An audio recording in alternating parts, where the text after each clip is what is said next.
So YouTube, before we start this video, which is going to be about Don't Ask, Don't Tell, I want to congratulate Florida, and I want to say yay! So now gay couples in Florida actually have the legal right to adopt in that state, and it was not because of any politician. No politicians get credit for that. It was because, once again, the courts understand that in our Constitution, you cannot discriminate based on who people are. You have to basically use legitimate factors when you determine who would and wouldn't be a good parent. So thank you, Florida. I'm glad, because I know there's a bunch of families in Florida that have been struggling to adopt kids that they've been fostering for a long time and just want to complete their families. So to all you gay and lesbian families in Florida that are hoping to basically be done with the foster care system, congratulations, and I really am happy for you. Now that that's taken care of, as you all know, Tuesday Don't Ask, Don't Tell was defeated in the Senate. They basically, they vetoed the bill, and they basically threw the Defense Authorization Act out, which is a historical in itself, that they would be willing to cut funding to the Defense Department over something like Don't Ask, Don't Tell. I was really angry on Tuesday, and I had lots of people sending me emails and stuff saying, are you going to make a video about Don't Ask, Don't Tell? What's your opinion on it? And I actually tried. I tried making a couple videos, and Brian knows that when I'm passionate about things, sometimes I come off as being, I don't know, how would you describe it? Overly aggressive. Overly aggressive in my political stances. And, I've had some time to really think about it, and I'm still just as angry. I just hopefully will come across clearer and not so belligerent. I am very disappointed in the Senate. I'm very disappointed in Mr. Obama. And I'm practically disgusted in John McCain. As an ex-veteran, he understands and knows that there are gay people that are serving with honor in our military. I served in the military for 4 years, and I understand that there's a large part of the military that's gay and lesbian. And for John McCain to sit there and feel so cocky and so proud about what he did, I'm disgusted. And the fact that I would ever even vote for John McCain, because at one time I was a supporter of his, I'm really disgusted in myself. Because as a Republican, I've been a Republican since I was 18 years old, and I did respect the ideas of the party, not so much the people that are leading it. I have decided that I will no longer be a Republican. I am going to become an independent, and I'm leaving the Republican Party, and I can say good riddance. There is no longer a place for moderate people in the Republican Party. It obviously is a party of racism, homophobia, discrimination, and it disgusts me. Wackadoodle conspiracy theories. Yeah, and I'm disgusted by it. And I am just as disgusted in the whole Tea Party movement and their lack of inclusion of people who are different. And I no longer can support the Republican Party. That being said, it wasn't only the Republicans that failed us for Don't Ask, Don't Tell. The Democratic Party has let us down immensely. Obama even refused to make any phone calls the day before this hearing was taking place. He could have put some pressure on some of the Republicans that had made an agreement with him that they would vote for this bill. I think Joe Biden made one phone call to one Republican senator and spoke to her for like 15 minutes. And that was the support that the Democrats gave this Don't Ask, Don't Tell bill. They were so willing to let it die, to use it as a political issue again in the future. It just disgusts me. I have no faith in the Obama administration, and I'm very disappointed.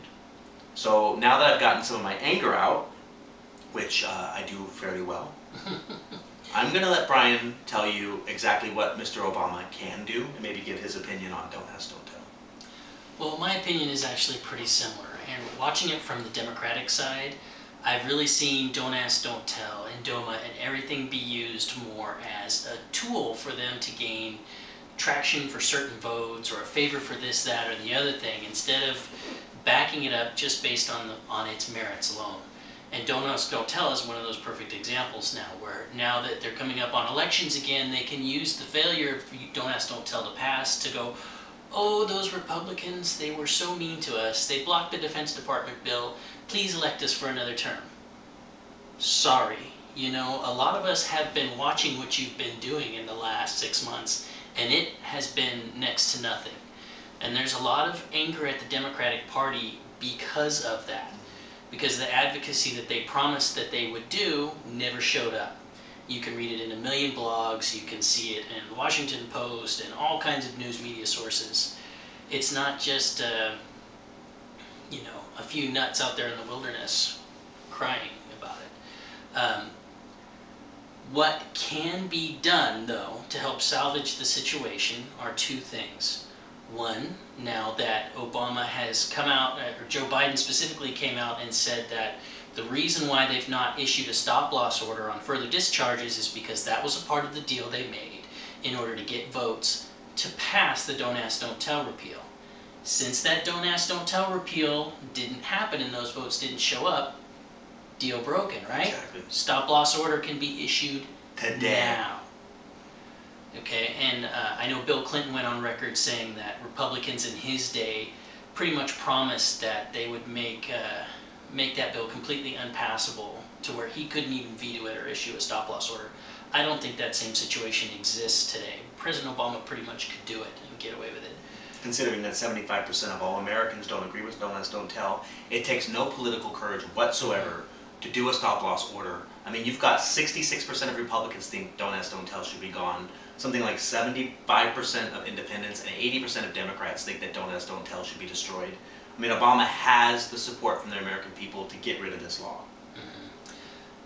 Thing number two, which is the most important thing, is the lawsuit with log-cabin Republicans where Don't Ask, Don't Tell was recently declared by a federal judge to be unconstitutional.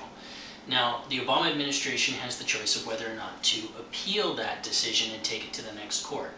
If he doesn't appeal it, Don't Ask, Don't Tell is dead.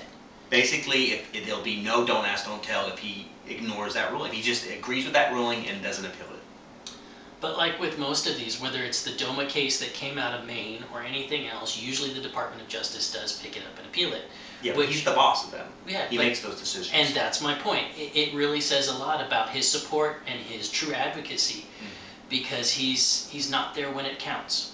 So we'll see how he handles this, and it's going to be a major determiner in the report card that comes up for the Democratic Party. And history has shown us that Obama, when these rulings come out, his attorneys go full force and support these laws that discriminate against us. I mean, there were some major problems, you know, when it came to DOMA and to different rulings in the past, where his attorneys came out and used really homophobic comments and, you know, basically, you know, described us in ways that were really disgusting. He never corrected them. No, he allowed them to do that. Apologized. He locked shoulders with them and said, well, that's the job they have to do. Exactly. And I'm sorry, but that's not acceptable. And that doesn't show leadership. Real leadership is leading. It's not following. You just can't sit there and say, I'm against something. You have to lead. You made a promise to gay and lesbians that you would get rid of Don't Ask, Don't Tell. That was your promise you made to us. By you sitting back and allowing these things to happen and act like you have no responsibility, you have no pull when it comes to these things, is bull. You do. You have a lot of power. You are President of the United States of America. You are the Commander-in-Chief. So there we have it. We're looking to thing one and thing two to be the next determining factor of how we're going to vote in the next elections, probably. Well, I think it's going to take a lot of thought. I think it shows a lot that when that situation went down yesterday or on Tuesday, Obama hasn't even come out with a statement. He hasn't come out and said anything about it. You know, obviously for somebody who really cares about equality and civil rights, I've heard nothing. You know, I've heard nothing about what he's going to do to make, you know, what just happened the other day, you know, to correct it. And this is military service. I mean, short of INDA, which is, you know, not firing someone on the basis of their sexuality, those are kind of no-brainer civil rights issues that should be really easy to pass in this day and age. How bad is it going to be when it's coming up on DOMA, where people really do have a lot more philosophical and moral differences on the issue? I mean, it says a lot towards future legislation down the road. Okay, so to wrap this up, for all of our YouTubers out there that have been debating me for the last year or so about me being a member of the Republican Party, do not worry, I am no longer a member of the Republican Party. My goal on my next day off is to go down and re-register as an independent. Me and Brian are having some really lengthy discussions about whether he will leave the Democratic Party and become independent. I think it's important for gay people to start making a stand, and I think if we as gay people can all become independent and really let these politicians and these people understand that our vote will go for those people who actually do what they say, that support our issues, and we can back them, then that's where our vote should go. It shouldn't be based on Republican, Democratic, Green, Libertarian. It should be based on those people who, you know, consistently vote the way they tell us they're going to vote.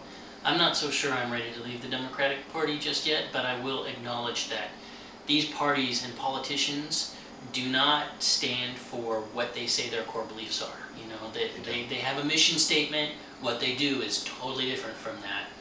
And that's is to the point where I think it's causing a lot of damage, not only to gay people, but to the country as a whole. When you talk about healthcare and immigration reform and how the war is prosecuted, it has really broad implications.